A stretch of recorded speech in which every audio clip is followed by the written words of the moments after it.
여기 우주 나이 138억 년을 지구에서 1년 12개월에 맞춰서 그리고 우주에서 일어난 중요한 사건이 일어난 날짜들을 표시해 둔 것이 바로 이 우주 달력인데요.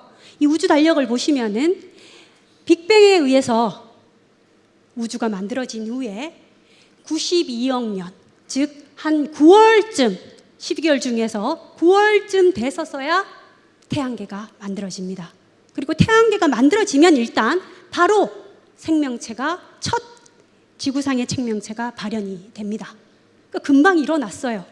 그럼에도 불구하고 여러분 자세히 보시면은 현생 인류가 나타난 것은 12월 31일 밤 11시 52분입니다. 그리고 문명의 발전을 극대화시킨 이 문자의 발명은 12월 31일 밤 11시 59분 48초쯤에서야 문자가 발명이 됩니다. 그래서 생각해 보시면은 이렇게 긴 시간 동안 생명체가 진화해야만 우리와 같은 지적인 존재가 만들어질 수 있다는 것을 아실 수가 있을 겁니다. 그렇기 때문에 우리가 지적인 생명체와 교신을 하고 싶다고 하면은 어떻게 해야 하겠습니까? 바로 태양과 같은 별 주위에서 공전하고 있는 지구와 같은 행성과 교신을 해야 할 것입니다. 그래서 이렇게 태양과 같은 별 주위에 지구와 같은 행성을 찾기 위한 미션이 바로 케플러 미션입니다. 2009년에 이 케플러 우주망원경이 발사된 이후에 현재까지 약 2,300여 개의 외계 행성이 확실하게 발견을 했고요. 그리고 그 중에서 생명서식 지대에 위치한 지구와 같은 지구 정도의 사이즈의 행성은 한 20여 개가 됩니다. 이 케플러 미션으로서 약 20만 개의 별을 조사해서 20개의 지구와 같은 행성을 찾은 것입니다. 근데 우리 은하에서는 1,000억 개의 별이 있어요. 그러면 지구와 같은 행성이 한 1,000만 개 정도가 됩니다. 네. 그렇기 때문에 어디엔가는 우리와 같은 지적인 생명체가 존재할 것이라고 생각할 수밖에 없을 것 같습니다. 그리고 이 케플러 미션은 바로 하나의 행성이 이 중심별을 지나가면서 식현상을 일으키면 그 중심별의 밝기가 줄어들게 됩니다. 이러한 줄어드는 빛의 밝기를, 중심별의 밝기를 찾아서 행성이 존재하는 것을 확인하는 그런 방법으로서 행성들을 찾고 있습니다.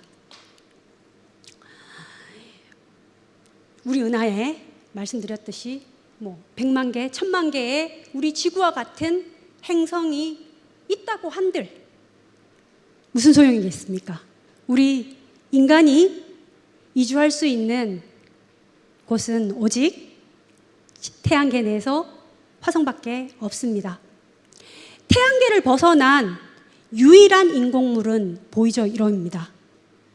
그것도 36년이나 걸려서 태양계를 벗어났습니다. 그렇기 때문에 만약 우리가 이주할 곳을 찾는다면 태양계 내에서 찾아야 하고, 그리고 그 후보지는 금성, 수성 아닙니다. 바로 화성이 되는 것이죠. 그런데 아시지만 마션에서 보셨듯이 이 화성이 아직은 인간이 거주할 수 있는 환경을 가지고 있지 않습니다. 그렇기 때문에 화성의 환경을 지구와 비슷하게 바꾸어 둔 다음에 우리가 이주를 해야 되겠죠. 그렇다면 지구와 화성의 환경이 어떻게 다르고 지구 환경은 어떻기에 우리 생명체가 있는지 먼저 알 필요가 있습니다. 사실 보면은 그 생명 서식지들을 조금 느슨하게 정의를 하면 금성은 생명 서식지 안쪽 경계에 놓이게 되고, 그리고 화성은 생명 서식지 안에 들어오게 됩니다. 그럼에도 불구하고 보셨듯이 이 세 개의 행성의 환경은 확연히 다릅니다. 도대체 지구에는 뭐가 다르기에, 얼마나 특별하기에 이렇게 생명이 발현해서 오늘 여기에 앉아서 화성 탐사에 대해서 얘기를 할 수 있게 되었을까요? 이미 말씀드렸지만 이런 현재 가지고 있는 행성들의 조건은 행성들이 태어날 때 이미 결정된다고 말씀드렸습니다. 그래서 보면은 지구는 태양으로부터 아주 적당한 거리에 떨어져 있어서 물이 액체 상태로 존재할 수가 있습니다. 그리고 또 태어날 때 아주 적당한 사이즈의 크기로 태어났기 때문에 내부의 열을 오랫동안 유지할 수 있게 되고, 그래서 액체 외핵과 유동성의 멘트를 만들 수 있게 된 것입니다. 그리고 또 적당한 크기에 있기 때문에 화산 폭발에 의해서 대기로 불려져 나온 이런 이산화탄소라든가 수증기를 중력으로 딱 잡아둘 수 있고, 그래서 얘네가 온난화를 일으켜서 지구를 따뜻하게 데울 수 있도록 하게 합니다. 하지만 이 화산 활동에 의해서 분출한 이산화탄소가 모두 대기 중에 있다면은 바로 화산과 같은 환경이 되고 맙니다. 엄청나게 지독한 온난화를 겪어서 뜨거운 행성이 되고 모든 물들이 날아가 버리고 없을 것입니다. 하지만 지구는 특이하게도 판구조론이라는 것이 작동을 하고 있습니다. 판으로 형성되어 있죠, 지구 지각이. 그렇기 때문에 이 대기 중에 있는 이산화탄소량을 아주 적절하게 유지하고 있습니다. 그리고 뿐만 아니라 외핵이 액체이고, 그리고 지구는 굉장히 빠르게 자전을 하고 있습니다. 이 두 개의 결합으로 인해서 지구 전체의 자기장이 가동이 됩니다. 그렇기 때문에 태양풍으로부터 우리 지구 대기를 잘 보호하고 있는 그런 상태입니다. 여기서 잠깐 어떻게 이 지구가 대기 중에 적당한 이산화탄소 양을 유지해서 적당한 온난화를 만들 수 있는지 잠깐 말씀을 드리도록 하겠습니다. 화산 폭발에 의해서 대기로 나온 이산화탄소들은 비구름에 의해서 비와 함께 바다로 흘러 들어가게 됩니다. 그러면 바다에서 석회암과 같은 탄산염 암석을 만들고, 그리고 바다 밑으로 가라앉아서 해저판에 지각에 해양 지각에 이렇게 쌓이게 됩니다. 그러면 이때 중요한 것이 바로 판구조론입니다. 그래서 해양판이 점점 움직여가서 대륙판으로 들어가게 되면 마찰 때문에 열이 나고 다시 이 암석들이 용융을 일으켜서 마그마 상태로 돌아가게 됩니다. 그럼 다시 어떻게 됩니까? 화산 폭발을 해서 이산화탄소로 나오고 다시 비가 돼서 바다로 가고, 이런 순환을 거치게 되는데요. 이 바다 속에 있는 이산화탄소량은 대기 중에 있는 이산화탄소량의 약 70배가 됩니다. 그런데 이 탄산염 암석에 포함되어 있는 탄소의 양은 우리 대기 중에 있는 탄소의 몇 배 정도 될 것 같습니까? 자그만치 17만 배만큼이나 있습니다. 그러니까 대부분의 탄소가 이 암석에, 탄산염 암석에 갇혀 있는 것이죠. 근데 금성에서는 이 탄산염 암석이 모두 증발해서 대기 속에 탄소들이 갇혀 있기 때문에 극심한 온난화를 겪고 있는 것이죠. 그래서 이 작동 원리가 굉장히 세밀해서 지구에서 약간의 온도가 올라가면 어떻게 되겠습니까? 이렇게 물이 증발이 많이 일어나겠죠, 바다에서. 그럼 많은 비들이 내릴 것입니다. 강수량이 증가해요. 그러면 대기 중에 있는 이산화탄소를 바다로 보내고, 그 바다에서 탄산염 암석이 만들어서 암석에다가 탄소를 가두게 됩니다. 그러면 대기 중에 이산화탄소가 줄어들기 때문에 다시 온도가 내려가게 되고, 만약 지구의 온도가 약간 내려갔습니다. 그러면은 어떻게 됩니까? 강우량이 적어요. 그러면 분출되어 나온 이산화탄소가 대기 중에 많기 때문에 온난화가 늘어나고, 그럼으로 인해서 다시 온도가 올라가는 이런 자정 능력을 가지게 된 것입니다. 그리고 말씀드렸듯이 지구는 적당한 크기이기 때문에 열을 유지하고 있어서 이 외핵이 액체 상태로 유동적인, 그래서 액체 상태이기 때문에 대류 활동을 일으킵니다. 그렇기 때문에 우리 지구에 이렇게 지구 자기장이 형성되어 있고, 태양으로부터 오는 고에너지 입자들을 갖다가 다 튕겨내는 우산의 역할을 해줍니다. 그리고 몇 개의 이게 고에너지 입자가 자기장에 걸려서 자기장을 따라서 지구 극지방에서 떨어지게 되면 지구 대기 입자랑 반응해서 이렇게 아름다운 오로라를 만들게 되는 것입니다. 이렇게 우리 지구가 어떤 환경을 가지고 있고 어떤 조건을 가지고 있는지 이제 이해를 했습니다. 그죠? 그렇다면 지금 현재의 화성은 어떤 환경을 가지고 있기에 어떤 식으로 변화시켜야 할지를 생각해 봐야 될 텐데요. 그래서 화성의 현재 환경은 1970년대 이후 계속되어 온 화성 탐사에 의해서 저희가 이제는 잘 알고 있습니다.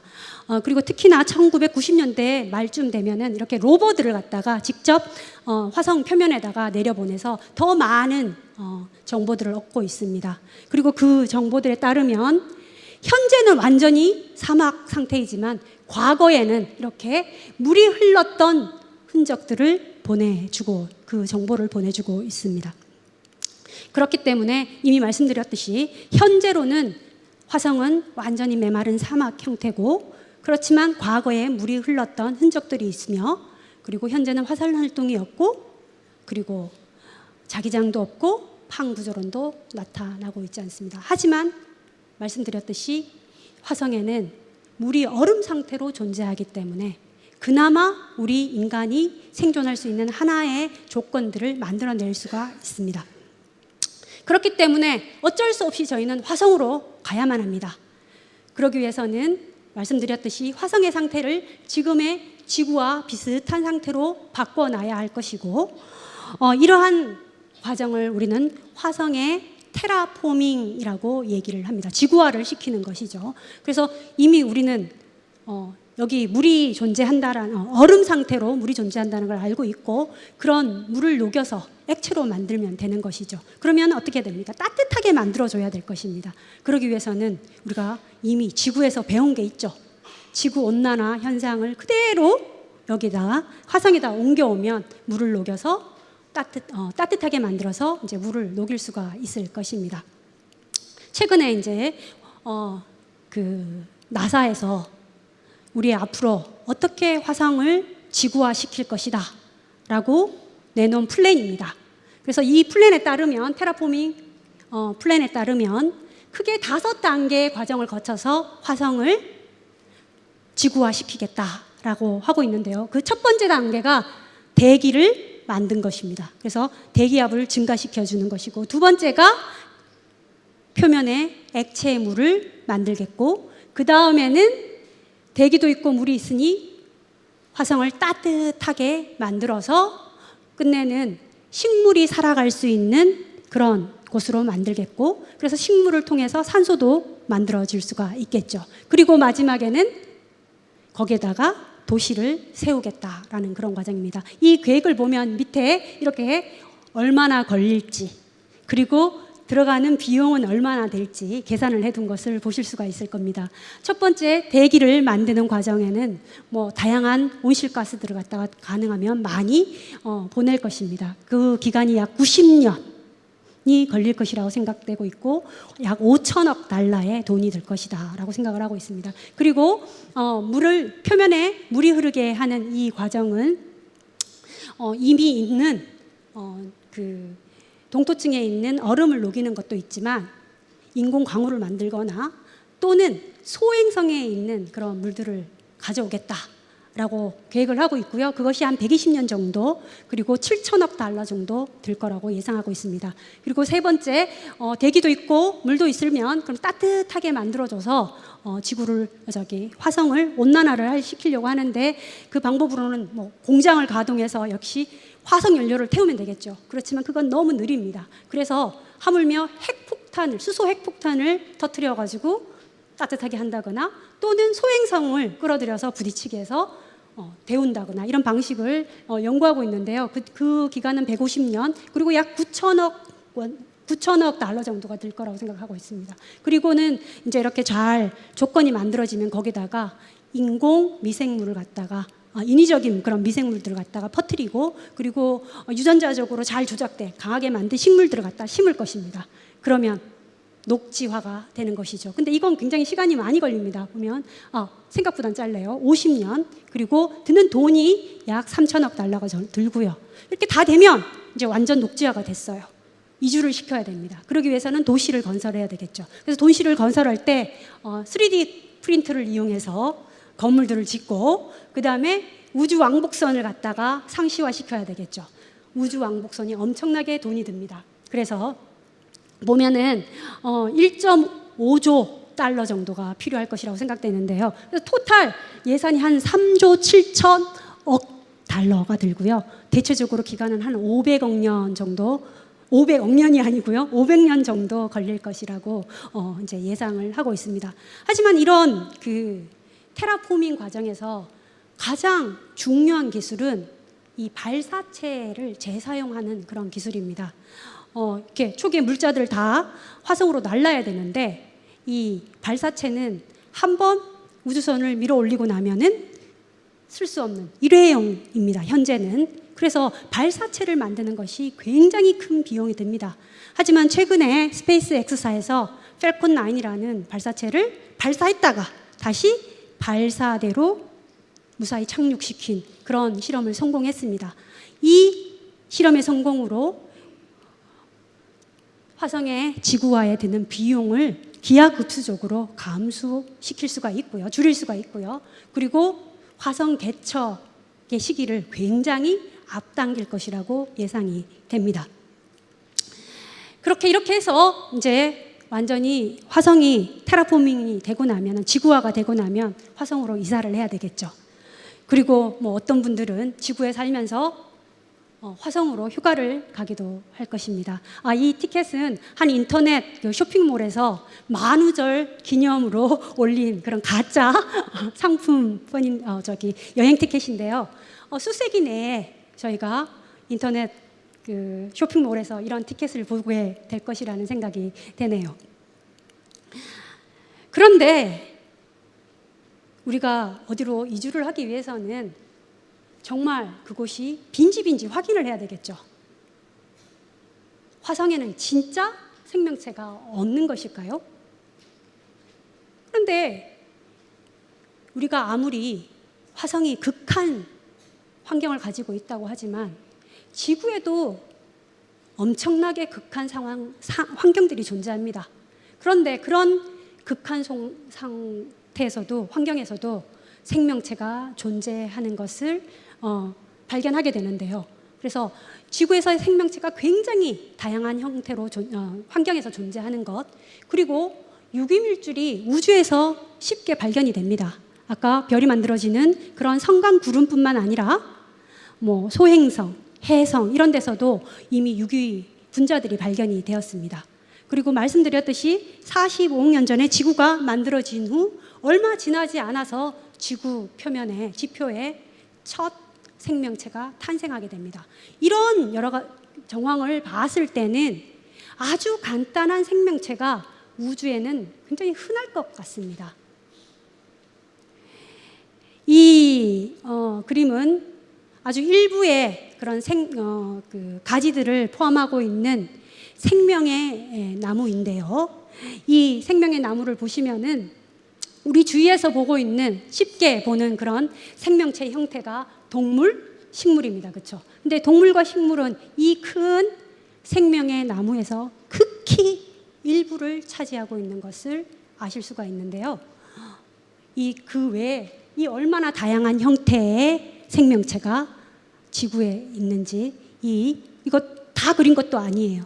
그러니까 일부만 그린 것인데도 불구하고 이 생명나무를 보시면 얼마나 다양한 형태의 생명체가 지구에서 살아가고 있는지 아실 수가 있습니다. 그래서 지구상에는 극한 그런 환경이 많습니다. 이런 굉장히 온도가 높거나 굉장히 온도가 낮거나 극산성이거나 아니면 압력이 굉장히 높거나 낮거나 또는 자외선이 무지 많은 그런 곳들이 존재합니다. 이런 곳에 어김없이 생명체가 있다는 것을 발견하게 됩니다. 그 한 예가 여기 있는데요. 옐로스톤에 있는 모닝글로리라고 하는 호수입니다. 여기는 수온이 70도가 넘습니다. 그런 곳에서도 이렇게 생명체가 발견되었고요. 그리고 귀엽게 생겼죠. 아주 귀엽게 생겼는데 이 완보동물은 이렇게 극한 온도, 영하, 영상, 엄청난 극한 온도와 그리고 진공 상태, 그리고 수십 기압의 극한 환경, 그리고 보면은 엄청난 방사선이 있는 곳에서도 살아남습니다. 그리고 이렇게 방사선에 노출되어서 DNA가 파괴되어도 24시간 안에 이렇게 DNA를 회복해내는 그런 데이노코쿠스 라디오두란스라는 그런 생명체도 있습니다. 이것과 같이 그러니까 우리 지구상에서 아주 극한 환경이 존재하고 그런 극한 환경에도 생명체가 존재하기 때문에 그런 극한 환경을 갖고 있는 우주 어딘가에도 생명체가 존재하지 않을 것이라고 생각하는 것이 잘못된 것이 아닐까라고 생각합니다. 그리고 또 뿐만 아니라 압력이 무지무지 높은 바다밑 400m의 그런 곳에는 이렇게 뜨거운 물이 올라오는 열수구가 있습니다. 이 열수구 주위에도 보면 고온의 세균들이 살아가고 있고요. 그 다음에 이런 바다속 깊숙한 곳에서 태양빛이 들어오지 않습니다. 그런 곳에서는 광합성을 통해서 에너지를 만들어낼 수가 없겠죠. 단지 지구가 갖고 있는 그 지구열을 바탕으로 해서 생명체들이 에너지를 얻고 그렇게 생명을 유지하고 있는 것을 발견을 했는데요. 그래서 지구에는 크게 두 개의 생태계가 있다라고 말할 수가 있습니다. 태양빛이 통과해 올 수 있는 그런 영역과 태양빛이 투과할 수 없는 영역. 그래서 태양빛이 통과하는 곳에서는 광합성을 이용해서 생명체들이 에너지를 얻고, 그리고 태양빛이 투과하지 못하는 깊은 곳에서는 지구의 열을 이용해서 생명 현상을 영위해 가는 그런 생태계가 존재하는 것입니다. 그래서 보면은 심해에 내려가 보면은 아무것도 없을 것 같은 그 암흑의 세상에도 약 1천만 종이나 되는 그런 심해 생물들이 존재합니다. 여기 아주 귀여운 심해저 생명체들의 모습을 잠시 보여드릴까 합니다. 여기는 빛도 들어가지도 않고 아주 기압이 아니라 수압이 높은 그런 심해에서 촬영된 그런 영상들인데요. 굉장히 다양한 형태의 생명체들이 삶을 영위하고 있다는 것을 보실 수가 있습니다. 그래서 이런 극한 환경에서 생존하는 그런 극한 생명체와 그리고 천문학 그리고 행성과학을 묶은 학문을 우리는 우주생물학이라고 합니다. 우주생물학, 왠지 지구 밖 어디선가 생명체를 찾아서 실험을 해야 될 것 같죠. 하지만 지금의 우리는 우주에서 생명체를 오직 어디에서만? 지구에서만 발견했습니다. 그래서 우주 생명체의 표본이라고 저희가 가지고 있는 것은 지구 생명체입니다. 그리고 우주 환경을 이렇게 대변할 수 있는 아주 극한 환경에 있는 그런 극한 생명체를 연구하는 것이 바로 우주 생물학입니다. 지금까지 화성 탐사가 계속 이루어져 왔습니다. 말씀드린 것처럼 1970년대부터 쭉 현재까지 이루어지고 계속 우리는 화성을 탐사해 나갈 것입니다. 근데 이 화성 탐사의 주 목적이 바로 화성에 생명 현상이, 생명의 흔적이 있는가라는 것입니다. 그래서 생명의 흔적을 찾기 위해서 이런 끊임없는 탐사를 해 가고 있는데요. 지금에 와서는, 요즘에 들어서는 그 탐사 대상을 확대하고 있습니다. 물론 인간이 이주해 가서 살 수 있는 곳은 오직 화성뿐이라고 말씀드리겠습니다. 지금의 인간이. 하지만 생명체가 존재할 수도 있을 것이라고 여겨지는 곳이 있는데, 그것은 이런 거대한 기체 행성의 주위를 돌고 있는 위성들입니다. 그래서 목성의 위성인 타이탄과 그리고 토성의 위성인 유로파가 새로운 탐사 대상으로 떠올랐는데요. 그 이유는 타이탄에는 메탄의 호수가 있다고 알려져 있습니다. 메탄 역시 물과 비슷하게 여러 가지 생화학 활동을 도울 수 있다라고 여겨지기 때문에 이 메탄을 매개로 하는 생명체가 타이탄에 존재하지 않을까라고 사람들은 생각을 하고 있고요.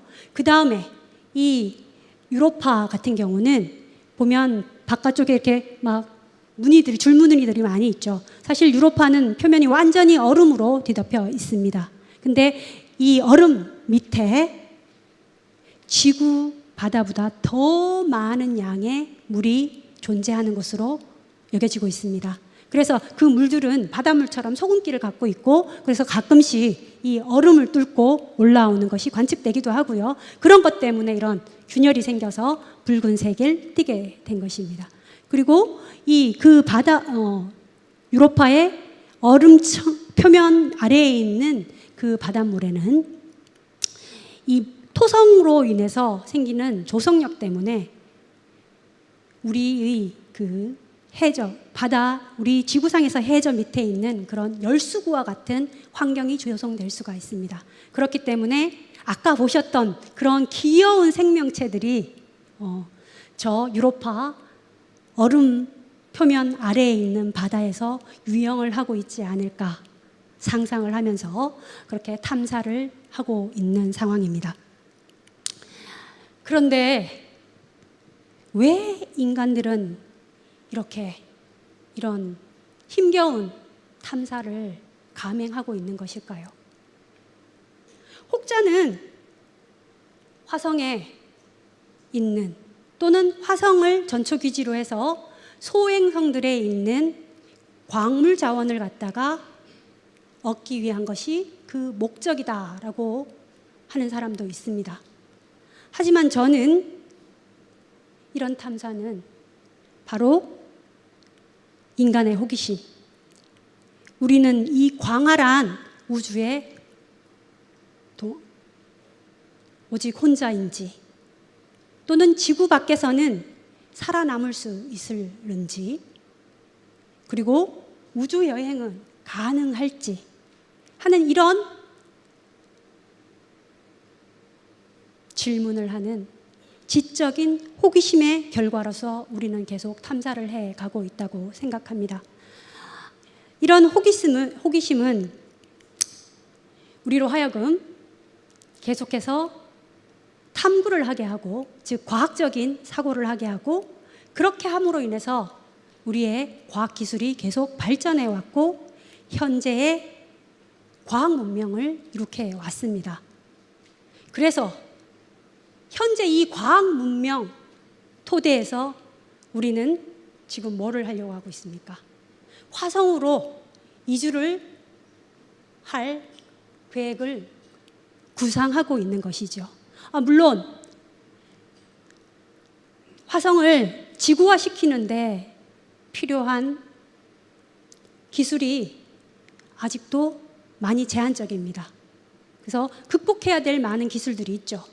하지만 우리의 이 호기심이 우리로 하여금 탐구하는 것을, 의문하는 것을, 질문하는 것을 멈추지 않게 하기 때문에 언젠가는 그런 기술적 한계를 극복하고, 그리고 지금으로서는 저희가 전혀 상상할 수 없는 어떤 형태의 미래과학을 이루게 될 것이라고 저는 확신합니다.